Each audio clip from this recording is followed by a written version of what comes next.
இந்த சாங் கொஞ்சம் டிபிக்கலாக தாங்க இருக்கு. கிருஷ்ணரே கீழே வந்து ஆசீர்வாதம் பண்ணாதான் உண்டு. அது நமக்கு நடக்கல. அதனால டிபிக்கலாவே ட்ரை பண்றேன். கேளுங்க. உடலணிந்த ஆடை போல் என்னை அணிந்து கொள்வாயா இனி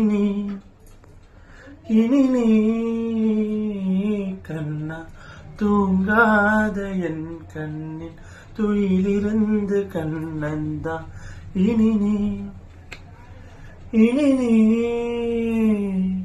இது நேராமலே நான் உன்னை பாராமலே நான் இந்த முழு ஜென்மம் போயிருந்தா என்று அதை எண்ணி வீணெங்கும் ஏங்காமலே